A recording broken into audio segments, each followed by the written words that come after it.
Hello students, इस वाली series में हम MySQL का कंप्लीट कोर्स करेंगे जो आपको हेल्प करेगा आपके एग्जाम के लिए। और इसको पढ़ने के बाद आपको कुछ पढ़ने की जरूरत नहीं है, आप बस इसको अच्छे से समझने की कोशिश करेंगे। सबसे पहले हम पढ़ेंगे DDL, DML और ECL में क्या डिफरेंस होता है। तो यहाँ पर जो DDL है इसकी फुल फॉर्म होती है डेटा डेफिनेशन लैंग्वेज। डेफिनेशन का यहाँ पर जो मतलब है वो स्ट्रक्चर से है। स्ट्रक्चर मतलब बॉडी, या तो फिर आप इसको हिंदी में बोल सकते हैं ढांचा। ठीक है, तो स्ट्रक्चर मतलब विदाउट डेटा। जो भी आप ले रहे हैं, कोई भी टेबल अगर आप क्रिएट कर रहे हैं तो उसमें भी डेटा नहीं है, डेटा विदाउट डेटा, तो उसको हम क्या बोलेंगे, स्ट्रक्चर बोलेंगे, टेबल की बॉडी बोलेंगे। तो यहाँ पर आपको अगर कमांड्स की बात की जाए तो क्रिएट कमांड जो है वो कौन सी कमांड है, वो DDL कमांड है। क्रिएट कमांड आपको हेल्प करता है डेटाबेस को क्रिएट करने में। अगर मैं क्रिएट लिखने में और फिर डेटाबेस लिखती हूँ तो डेटाबेस लिखने के बाद सपोज मैंने यहाँ पे स्कूल लिखा, तो ये क्या करेगा, ये एक बॉक्स क्रिएट कर देगा मेरे लिए, एक डेटाबेस को क्रिएट कर देगा। डेटाबेस क्या होता है, एक जस्ट लाइक द बॉक्स, एक बॉक्स की तरह काम करता है जिसके अंदर आप क्या करते हैं, अपनी टेबल्स को स्टोर करके रखते हैं। राइट, यही होता है ना। तो डेटाबेस क्रिएट कर रहा है बस, और कुछ नहीं कर रहा है, इसके अंदर कुछ एंटर नहीं कर रहा है, कुछ स्टोर नहीं कर रहा है, सिर्फ और सिर्फ आपके लिए एक एम्प्टी बॉक्स, क्या लिखेंगे, एम्प्टी डेटाबेस आपके लिए क्रिएट कर और कुछ नहीं करती। तो क्रिएट कमांड क्या करती है, एक स्ट्रक्चर क्रिएट करती है। स्ट्रक्चर क्या मतलब क्या होता है, स्ट्रक्चर का मतलब होता है विदाउट डेटा, जिसके अंदर अभी आपने कुछ भी स्टोर नहीं किया, कुछ भी सेव नहीं किया, उसको बोलते हैं स्ट्रक्चर। अगर मैं टेबल की बात करूं तो आप क्रिएट टेबल करते हैं तो कैसे लिखते हैं, क्रिएट टेबल, टेबल का नाम हमने लिखा, सपोज हमने टेबल ली स्टूडेंट। ठीक है, यहाँ पर आपने स्टूडेंट का रोल नंबर लिया, उसमें डेटा टाइप लिख दिया, स्टूडेंट का नेम लिया और उसमें हमने कैर के 20। ठीक है, इस तरीके से हमने एक टेबल क्रिएट करी। तो ये क्या करेगा, क्या इसके अंदर हमने डेटा डाला है, नहीं, ये हमारे लिए सिर्फ एक टेबल क्रिएट करेगा। कैसी टेबल क्रिएट करेगा, इसमें दो कॉलम्स होंगे, एक में वो रोल नंबर लिखेगा और एक में क्या लिखेगा, नेम। ठीक है, तो ये इसने दो कॉलम की एक टेबल बना जिसका नाम हमने क्या रखा, स्टूडेंट रखा। अब इस स्टूडेंट वाले टेबल में क्या डेटा है, नहीं। तो विदाउट डेटा जब आपकी टेबल होती है, विदाउट डेटा जब आपकी टेबल होती है तो उसको हम क्या बोलते हैं, स्ट्रक्चर होते हैं। ठीक है, तो ये याद रखना आप, स्ट्रक्चर ऑफ टेबल का मतलब क्या होता है। स्ट्रक्चर ऑफ टेबल का मतलब है कि जब आपकी टेबल में कोई भी डेटा नहीं होता तो उसको बोलते हैं स्ट्रक्चर ऑफ टेबल। और उस वाली स्ट्रक्चर पे कौन कौन सी कमांड्स ध्यान रखना, कौन कौन सी कमांड्स काम करती है। फर्स्ट है क्रिएट कमांड। क्रिएट अभी हमने सीखे, क्रिएट कमांड कैसे करते हैं, क्रिएट टेबल करते हैं, क्रिएट डेटाबेस करते हैं। तो उसमें क्या करते हैं कि आपके लिए एक एम्प्टी बॉक्स बना देगा डेटाबेस में, और टेबल में एक एम्प्टी टेबल बनाएगा विद कॉलम्स। राइट, ऐसी ऑल्टर कमांड होती है एक, इसके बारे में हम डिटेल में आगे स्लाइड्स में पढ़ेंगे। अभी आप बस थोड़ा सा इसका ओवरव्यू ले लो कि किस तरीके से काम करती है। ऑल्टर कमांड क्या करती है, ऑल्टर कमांड आपके स्ट्रक्चर, ये स्ट्रक्चर से क्यों रिलेटेड है, क्योंकि ऑल्टर कमांड से तो सिर्फ कॉलम्स पे काम करती है, इस पे काम करती है, कॉलम्स पे काम करती है, यानी कि स्ट्रक्चर पे काम करती है। स्ट्रक्चर में, टेबल के स्ट्रक्चर में सिर्फ कॉलम्स आते हैं, डेटा नहीं आता, यानी कि रोज नहीं। तो स्ट्रक्चर ऑफ टेबल पे काम करती है ऑल्टर कमांड। जैसे अगर आपकी टेबल का ये स्ट्रक्चर है, यहाँ पे रोल नंबर है, यहाँ पे नेम है, ये आपकी टेबल का स्ट्रक्चर है। अगर मेरे को एक और कॉलम ऐड करना है तो with the help of alter command I can do it. तो यहाँ पर हमने मार्क्स के नाम से कॉलम को ऐड कर दिया, तो उसने क्या किया, आपकी टेबल के स्ट्रक्चर को चेंज कर दिया, मॉडिफाई कर दिया। तो इसका मतलब क्या है, ये DDL कमांड जो होती है वो डिफाइन करती है टेबल के स्ट्रक्चर को या डेटाबेस के स्ट्रक्चर को, और उसको मॉडिफाई करने में भी हेल्प करती है, यानी कि चेंजेस करने में भी हेल्प करती है। तो ये सारी की सारी कमांड्स है, इसके बारे में हम डिटेल में पढ़ेंगे आगे स्लाइड्स में। अभी बस इतना ही समझो कि DDL कमांड क्या होती है और ये किस पे काम करती है। नेक्स्ट आपकी आती है DML कमांड। DML कमांड का मतलब क्या होता है, DML कमांड का मतलब होता है कि मैनिपुलेशन करना। अब ये मैनिपुलेशन का मतलब होता है चेंजेस करना। चेंजेस किस पे करोगे आप, चेंजेस हम करेंगे डेटा पे। तो डेटा से रिलेटेड जितनी भी कमांड्स आएंगी वो सारी कौन सी होंगी, DML कमांड्स। जो भी आप डेटा से रिलेटेड कर रहे हो, चाहे डेटा को ऐड करना है, डेटा को ऐड कौन करता है, इंसर्ट कमांड करती है ना। इंसर्ट से आप क्या करते हैं, किसी भी रिकॉर्ड को, किसी भी रो को ऐड करते हैं। चाहे आपको डेटा देखना हो, तो अगर आपको डेटा देखना है तो किसकी हेल्प से देखते हैं, सिलेक्ट कमांड की हेल्प से हम डेटा देखो क्या करते हैं, डिस्प्ले करते हैं। अपडेट से क्या करते हैं, किसी भी डेटा की वैल्यू या किसी भी डेटा को चेंज करना, ठीक है ना, किसी की वैल्यू को चेंज करना है, किसी भी डेटा को चेंज करना है तो अपडेट की कमांड से करते हैं। डिलीट क्या करता है, डिलीट हमारे लिए डिलीट करता है रिकॉर्ड्स, यानी कि डेटा को डिलीट करता है। यहाँ पे ये जो ड्रॉप कमांड है, इसमें आप जो ड्रॉप कमांड देख रहे हो, ये क्या करती है, ये टेबल को डिलीट करती है। ये चीज ध्यान में रखना है, ये टेबल को डिलीट करेगा, ये डेटा को डिलीट नहीं करता। यहाँ पे ये डिलीट जो है वो रिकॉर्ड्स को यानी कि डेटा को डिलीट कर। तो टेबल कमांड कैसे, टेबल को ये कैसे डिलीट करते हैं। आप सबसे पहले क्या लिखेंगे, ड्रॉप लिखेंगे, ड्रॉप हमने लिखा, उसके बाद टेबल लिखा और उसके बाद टेबल का नाम लिख दिया। सपोज मैंने स्टूडेंट नाम की टेबल है जो बनी हुई है, उसको डिलीट कर दिया। अब ये जो जब डिलीट कर दूंगी तो इसके अंदर क्या होगा, इस पूरे स्ट्रक्चर को वो डिलीट कर देगा, इस पूरी टेबल को वो डिलीट कर देगा, चाहे इसके अंदर डेटा है या नहीं है, डजंट मैटर। ड्रॉप कमांड क्या करेगा, इस पूरी की पूरी टेबल को डिलीट, यानी कि जब स्ट्रक्चर को डिलीट कर दिया, आपकी टेबल को डिलीट कर दिया, तो क्या ये एग्जिस्ट करेगी, नहीं करेगी, तो इसके एग्जिस्टेंस को ही डिलीट कर देगा। ठीक है, डिलीट क्या करता है, कोर्स में डेटा को डिलीट करने में होता है। और ये जो सारी कमांड्स है ये किस पे काम करती है, ये स्ट्रक्चर ऑफ टेबल पे काम करती है।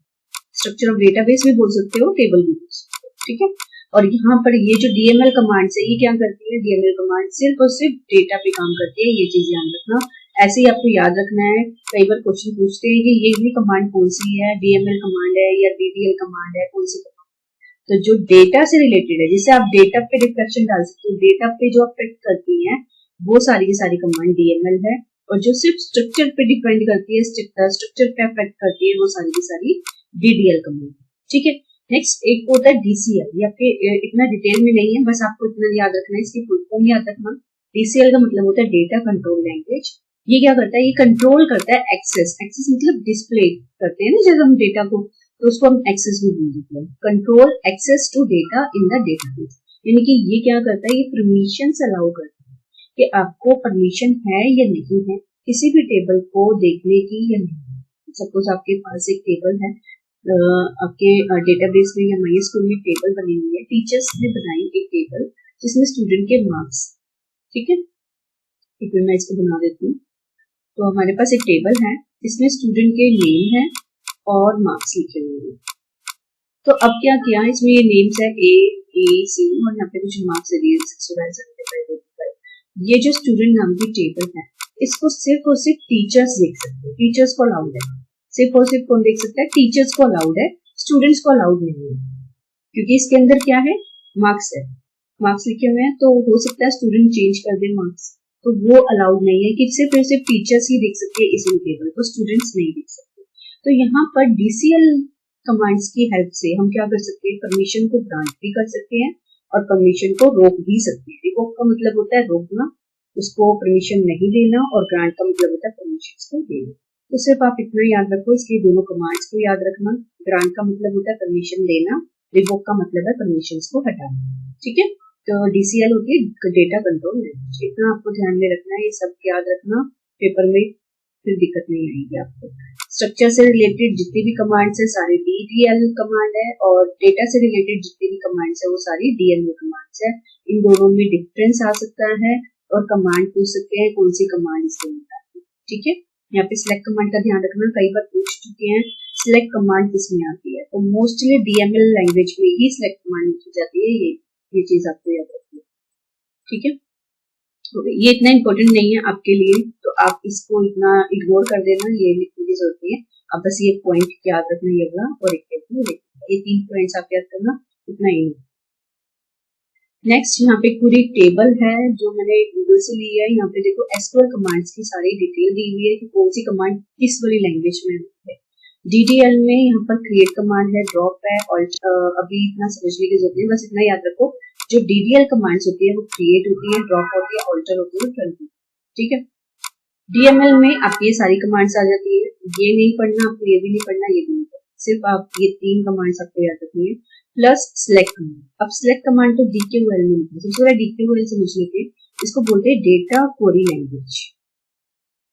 डेटा क्वेरी लैंग्वेज, तो डेटा क्वेरी लैंग्वेज अगर आपके ऑप्शंस में है, क्वेश्चन पूछा है आपसे कि सिलेक्ट कमांड कौन सी लैंग्वेज में आता है, ऑप्शन में अगर डीक्यूएल लिखा है तो डेफिनेटली फर्स्ट प्रायोरिटी आप इसको ही देंगे और इसको ही टिक करेंगे, अदरवाइज आप डीएमएल करेंगे। ठीक है, तो सिलेक्ट किसमें आती है, डीएमएल में भी आती है। तो अगर आपके पास ये वाला ऑप्शन है तो आप खाली इसको टिक करेंगे, अगर ये ऑप्शन नहीं है तो फिर आप डीएमएल पे क्लिक कर सकते हैं। डीसीएल में मैंने अभी बताया था आपको ग्रांट और रिवोक आपको याद रखना है। टीसीएल का मतलब होता है ट्रांजैक्शन कंट्रोल लैंग्वेज। TCL का मतलब होता है ट्रांजैक्शन कंट्रोल लैंग्वेज। अब ये क्या करता है इसके बारे में डिटेल में तो नहीं पढ़ेंगे हम, सिर्फ आप इतना याद रखना कि इसकी फुल फॉर्म क्या होती है और इसके अंदर दो आपको पॉइंट्स याद रखने, दो कमांड्स याद करना, एक कमिट कर लेना और एक रोल बैक, इन दोनों को आप याद, ठीक है। नेक्स्ट, अब यहाँ पे कुछ की पॉइंट्स हैं, इनको आपको ध्यान में रखना है। की पॉइंट्स में टेबल को, अगर आप MySQL पढ़ रहे हैं, MySQL में फर्स्ट पॉइंट जो आपका आता है टेबल आता है। टेबल को रिलेशन भी बोलते हैं, जो इसका सेकंड नेम होता है वो रिलेशन होता है। जैसे आपके निकनेम्स होते हैं ना, ऐसे यहाँ पे टेबल का जो सेकंड नेम है वो रिलेशन है, ऐसे आता है। कॉलम्स को एट्रीब्यूट्स भी बोलते हैं और फील्ड्स भी बोलते हैं। रो को टपल बोलते हैं या तो फिर रिकॉर्ड्स भी बोलते हैं, ठीक है। यहाँ पे देखो, यहाँ पे जो आईडी है, नेम है, सब्जेक्ट है, परसेंटेज है, ये सारे क्या है, कॉलम्स है, तो इनको हम क्या बोलेंगे, एट्रीब्यूट्स बोलते हैं। और यहाँ पे जो रोज बनी हुई है टप्पल बोलते हैं, ठीक है। ये जो कितनी रोज है, अच्छा ये बताओ कितनी रोज है। यहाँ पे जो कॉलम वाली रो होती है ना, इसको आप एज अ रो काउंट नहीं करना, जो नीचे की डेटा वाली रोज होती है उसको as a row, as a टप्पल आपको काउंट करना। तो कितनी रोज है, 1 2 3 4, 4 रोज है और कॉलम्स कितनी है, 4 कॉलम्स है इस वाली टेबल में। और इस टेबल को क्या बोलते हैं, रिलेशन भी बोलते हैं। क्लियर, तो ये चीजें आपको याद रखनी है। नेक्स्ट, अब यहाँ पे एक क्वेश्चन आता है, the rows of a relation are generally referred. यहाँ पे देखो ऑप्शंस भी दिए हुए हैं, यहाँ पे 4 ऑप्शन दिए हुए। आपको मैंने ये बताया टप्पल क्या होता है, टप्पल का मतलब होता है रो, और एट्रीब्यूट्स क्या होते हैं, एट्रीब्यूट्स का मतलब होता है कॉलम्स। अब यहाँ पे डिग्री और कार्डिनलिटी क्या है, पहले इसके बारे में पढ़ लेते हैं, फिर इस क्वेश्चन को सोल्व करते हैं, ठीक है। तो यहाँ पे देखो डिग्री को क्या बोलते हैं, डिग्री का मतलब होता है total number of columns. Total number of columns का मतलब, अगर आप एक टेबल की बात करते हैं, मैंने अगर 1 टेबल की बात करूँ, यहाँ पे एक से ज्यादा टेबल भी हो सकती है, एक सिंगल टेबल के बारे में भी पूछ सकते हैं, तो हम दोनों चीज लेके चलेंगे। फर्स्ट मैं बात करूँ तो 1 टेबल में टोटल नंबर का मतलब होता है काउंटिंग कर, 1 2 3 इस तरीके से काउंट करके आपको सम दिखाना है। 1 टेबल में कितने कॉलम्स हैं, देखो कितने कॉलम्स है। अगर मैं एक इसी टेबल की बात करूँ तो इसमें कितने कॉलम्स है, 1 2 3 4 कॉलम्स है इसमें, तो आंसर क्या होगा, 4। अगर मैंने 2 टेबल्स की बात करी, मेरे पास 2 टेबल है और दोनों की अगर डिग्री की पूछी तो क्या होगा, तो यहाँ पे देखो कितने कॉलम्स है, 1 2 3 4। नेक्स्ट क्या आएगा, 1 2 3 4 5, तो 4 + 5 कितना हो गया, 4 + 5 हमारे पास हो गया 9, ये आंसर हो गया। आप ऐसे भी काउंट कर सकते हैं, ये 1 है, 2 है, 3 है, 4 है, then 5 6 7 8 9, ऐसे भी काउंट कर सकते हैं। तो हमारे पास जो आंसर आएगा वो 9 आएगा in case of 2 tables. Otherwise 1 table के लिए आप 4 लिखिए, ठीक है। तो ये चीज होती है, यानी कि ऐड करना होता है। तो देखो ऐड कर रहे हैं कॉलम्स को, जैसे कैलकुलेशन होती है ना, एडिशन मल्टीप्लीकेशन वाली, वो वाली एडिशन आपको यहाँ पे करना है। तो 4 + 5 यानी कि ऐड करना। अब यहाँ पे कार्डिनलिटी के बारे में पूछा गया है, तो यहाँ पे टोटल नंबर ऑफ रोज कितनी है, यहाँ पे देखो फर्स्ट टेबल की। सिमिलरली अगर हम 1 टेबल की बात करें तो इसमें कितनी रोज है, आपको सिंपली काउंटिंग करनी है, 1 2 3 4 5 6 है, तो आंसर क्या आएगा, 6 है। जो कॉलम वाली रो होती है उसको एज अ रो हम काउंट नहीं करते, मैंने आपको बताया था, सिर्फ डेटा वाला जो होता है उसको ही एज अ रो हम काउंट करते हैं। अगर 2 टेबल की पूछी जाएगी तो 2 टेबल की अगर आपसे पूछा जाएगा तो यहाँ पे 6 हो गया, और यहाँ पे कितनी है, काउंट करते हैं, 1 2 3 4 5 6 7 8 9 10, तो यहाँ पे 10 है। तो दोनों को आप क्या करेंगे, मल्टीप्लाई, यहाँ पे सिंपली मल्टीप्लाई का ऑप्शन आप यूज करेंगे, तो क्या आंसर क्या आएगा, 60 है, ठीक है। अगर सिंगल टेबल की बात करेंगे तो उतनी लिखेंगे जितनी आपकी रोज प्रेजेंट है। अदरवाइज मल्टीपल टेबल्स की बात करते हैं तो उतनी ही टेबल में आपको मल्टीप्लीकेशन करना। अगर 3 टेबल होगी तो 3 टेबल का मल्टीप्लीकेशन आप करते हैं, ठीक है। अगर यहाँ पे भी सिमिलरली यहाँ पे एडिशन आपको करना है, 3 टेबल होगी तो तीनों के कॉलम्स को आप ऐड करेंगे। क्लियर, आई होप आपको इतना समझ में आ गया होगा। अब नेक्स्ट आता है कार्टेशियन प्रोडक्ट। कार्टेशियन प्रोडक्ट क्या होता है, देखो नीचे में लिखा है कार्टेशियन प्रोडक्ट। कार्टेशियन प्रोडक्ट में आपको दोनों चीज दिखनी है। कार्टेशियन प्रोडक्ट का मतलब ही यही होता है कि डिग्री क्या है आपकी टेबल की और कार्डिनलिटी क्या है। अगर अलग अलग पूछा जाएगा तो ऐसे पूछा जाएगा, अगर कार्टेशियन प्रोडक्ट बोला जा रहा है तो इसका मतलब आपको दोनों चीज बतानी है, दोनों कंपल्सरी बतानी है, ठीक है। ये भी आपको आंसर देना और इसका भी आपको आंसर, तो इन दोनों को मिला के हम बोलते हैं कार्टेशियन प्रोडक्ट। क्लियर, चलो अब बैक टू द क्वेश्चन। यहाँ पे अब इस क्वेश्चन की बात करते हैं। क्वेश्चन में मैंने अभी आपको बताया डिग्री क्या होता है। डिग्री का मतलब होता है रोज और कार्डिनलिटी का मतलब होता है कॉलम्स। ठीक है, अब यहाँ पर लिखा है रोज ऑफ द रिलेशन। रिलेशन का मतलब क्या हो गया, टेबल। टेबल की जो रो है, अब सिंगल रो लिखा होता तो मैं टपल पे टिक करती, लेकिन यहाँ पे रोज बोला है, यानी कि सारी की सारी रोज को वो काउंट कर। तो सारी की सारी रोज को जब आप काउंट करते हैं तो उस वाले केस में आपको आंसर जो देना होता है वो होता है डिग्री। याद रखना, अगर रो लिखा है तो टप्पल लिखेंगे, अगर रोज लिखा है तो डिग्री डिग्री करेंगे, सॉरी नॉट डिग्री, कार्डिनलिटी करेंगे। यहाँ पे क्या आएगा, कार्डिनलिटी। ठीक है, तो नंबर ऑफ रोज, आपको रोज का ध्यान रखना है। यहाँ पे जो लिखा हुआ है ये क्या लिखा, यहाँ पे रोज है तो आपको आंसर क्या देना है, आपका फोर्थ वाला जो ऑप्शन होगा वो आपका आंसर होगा। अगर रो होता तो टपल। ठीक है, तो नेक्स्ट क्वेश्चन यहाँ पे देखो क्या लिखा है। हमारे पास एक टेबल दी है, टेबल में आपसे पूछा गया है what is the degree, what is the cardinality. अब यहाँ पे डिग्री पूछा गया है तो एक ही टेबल है, सिंगल टेबल है। सिंगल टेबल में अगर डिग्री की बात करते हैं तो क्या करेंगे, टोटली सिंपल काउंटिंग करेंगे ना डिग्री के लिए। डिग्री का मतलब क्या होता है, कॉलम्स। कॉलम्स को हम काउंट करेंगे तो कितने कॉलम्स है, 1 2 3, तो डिग्री क्या हो गई 3। अब यहाँ पे कार्डिनलिटी पूछी गई है, कार्डिनलिटी का मतलब होता है नंबर ऑफ रोज। अब यहाँ पे कितनी रोज है, 1 2 3 4, 1 से ही काउंटिंग करनी है। ठीक है, 1 2 3 4, तो कार्डिनलिटी कितनी हो गई यहाँ पर, इक्वल टू 4, हमारे पास 4 हो गई। अब आंसर क्या देना है, तो देखो दो ऑप्शन सेम सेम, कौन से दो ऑप्शन सेम है यहाँ पर। अच्छा, इसको इस वाले कॉलम को एज अ रो काउंट नहीं करना यहाँ पे, इसलिए 5 लिखा हुआ है क्योंकि क्या करते हैं इस वाली रो को भी एज अ रो काउंट करना, कॉलम नेम की जो रो होती है उसको भी एज अ रो काउंट कर लेते हैं, वो नहीं करना। ठीक है, तो इसलिए ये वाला ऑप्शन तो है ही नहीं, जिसमें 5 है वो वाला तो है ही नहीं, इसको तो 30 कर, ये दोनों तो है ही नहीं। अब हमारे पास दो ऑप्शन बचते हैं, एक है 3,4 और एक है 4,9। तो आंसर क्या होगा इसमें, देखो आपके क्वेश्चन में पूछा क्या है, सबसे पहले डिग्री, तो आंसर में आपको सबसे पहले डिग्री का आंसर है, तो डिग्री क्या है हमारी 3 है, तो 3 वाला जो ऑप्शन होगा वो आपका करेक्ट, तो आंसर फर्स्ट वाला आपका करेक्ट है। क्लियर, क्वेश्चन को अच्छे से रीड करके फिर अटेम्प्ट। अब यहाँ पे देखो क्या लिखा है, नेक्स्ट जो क्वेश्चन है यहाँ पे देखो क्या लिखा है, mister Shankar created a table vehicle. तो सबसे पहले छोटे छोटा आंसर पढ़ो और उसको साथ के साथ सोल्व करते हैं। यहाँ पे मिस्टर शंकर है, उन्होंने एक टेबल क्रिएट करी व्हीकल। चलो हमारे पास एक टेबल है व्हीकल के नाम से, ठीक है, ये हमारे पास टेबल है। इसमें कितनी रोज उसने लिखी है, उसने रोज लिखी है यहाँ पर 3, कॉलम्स कितने लिखे हैं, कॉलम्स यहाँ पर है 4। अब उसने क्या किया, he added 1 more row to it, मतलब उसी टेबल में उसने एक और रो ऐड कर, एक और रो को उसने ऐड किया, तो हमारे पास टोटल कितनी रोज हो गई 4। अब उसने क्या किया, एंड डिलीटेड 1 कॉलम, और उसने एक डिलीट किया, डिलीट मतलब कम हो गया, माइनस हो गया, ऐड मतलब ऐड करना मतलब प्लस करना। ठीक है, तो 4 - 1 कितना हो गया 3।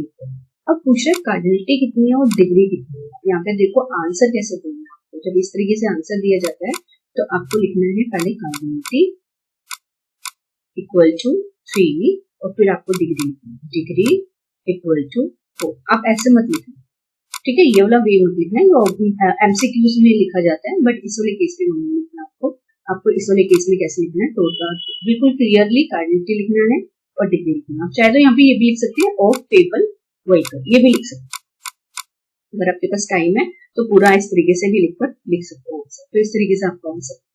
ठीक है, नेक्स्ट क्वेश्चन में देखो क्या है, mister James created a client table. तो चलो ठीक है, इसमें एक क्लाइंट टेबल है इसके पास, उस वाले टेबल में इसके पास रोज कितनी है 2 और कॉलम्स कितनी है 4। ही एडेड 2 मोर रोज, तो क्या किया उन्होंने 2 रोज को और ऐड किया, तो टोटल कितनी हो गई 4, और डिलीट किया एक कॉलम डिलीट किया, तो कॉलम कितनी रह गई 3। अब उन्होंने पूछा कार्डिनलिटी एंड डिग्री, तो बताइए क्या आंसर होगा, वही सेम कार्डिनलिटी कितनी रहेगी, इसमें कार्डिनलिटी रहेगी 3 और डिग्री कितनी रहेगी, डिग्री हमारी रहेगी। ठीक है, तो ये आंसर। नेक्स्ट क्वेश्चन, यहाँ पे देखो क्वेश्चन में क्या लिखा है, table club has 4 rows and 3 columns. ठीक है, इस वाले क्वेश्चन का आप आंसर दो, इसको अच्छे से रीड करो और मुझे आंसर देना कि इसका आंसर क्या। यहाँ पे ध्यान रखना पूछा क्या है, उसने पूछा है कार्डिनलिटी, कार्डिनलिटी पूछा है कार्टेशियन प्रोडक्ट होता है। कार्टेशियन प्रोडक्ट से घबराना नहीं है, कार्टेशियन प्रोडक्ट का मतलब होता है कार्डिनलिटी एंड डिग्री, दोनों चीज। पर दोनों में से उसने सिर्फ और सिर्फ क्या पूछा है, कार्डिनलिटी पूछा है, तो इस वाले केस में आपको डिग्री वाला आंसर नहीं होगा। तो इस क्वेश्चन को सोल्व करो और मुझे कमेंट करके इसका आंसर देना कि इसका क्वेश्चन का आंसर क्या है, ठीक है। यहाँ पे आप टेबल लिखेंगे, क्लब, टेबल क्लब लिख देना कमेंट में और उसका आंसर लिख देना और मैं समझ जाऊंगी कौन से वाले क्वेश्चन का आपने आंसर, ठीक है। नेक्स्ट क्वेश्चन यहाँ पर देखो। अच्छा, इसको एवरी वीडियो को पॉज करो और एवरी इस क्वेश्चन को अटेम्प्ट करने की कोशिश करो कि किस तरीके से क्वेश्चन पूछा, फिर चेक करना आंसर सही है या गलत है, ठीक है। वीडियो को पॉज कर लेंगे। अब यहाँ पे देखो, Shreya has created a table with 10 rows and 5 columns, ठीक है। हमने टेबल का नाम नहीं दिया, बट हम यहाँ पे क्या देते हैं, इतने रोज क्रिएट किए हैं 10 और कॉलम्स क्रिएट किए हैं 5। उन्होंने ये 2 ऑपरेशन किए हैं। उसके बाद पूछा है कि कार्डिनलिटी क्या होगी और डिग्री क्या होगी, दोनों ऑपरेशन परफॉर्म करने के बाद, ठीक है ना, आफ्टर परफॉर्मिंग ऑपरेशंस 1 and 2। तो उसके बाद आंसर क्या होगा, यहाँ पे देखो 10 rows and 5 columns है। तो फर्स्ट ऑपरेशन में क्या बोला, एडिड 1 row, 1 row को हमने ऐड किया तो कितना हो गया 11, और 1 कॉलम को हमने डिलीट किया तो कितने कॉलम हो गए 4। अब उन्होंने क्या किया, डिलीटेड 2 rows, 2 rows को उन्होंने डिलीट कर दिया। तो 2 rows को जब आप डिलीट करेंगे तो आंसर कितना रहेगा 9, और यहाँ पर ऐड किए हैं 3 कॉलम्स, तो आंसर क्या रहेगा 7। तो आंसर यहाँ पे कार्डिनलिटी क्या हो गई, कार्डिनलिटी का मतलब क्या हो गया रोज, और डिग्री का मतलब क्या हो गया कॉलम्स। तो यहाँ पे कार्डिनलिटी आएगा 9 और डिग्री क्या रहेगा 7। ये हमारा आंसर, क्लियर।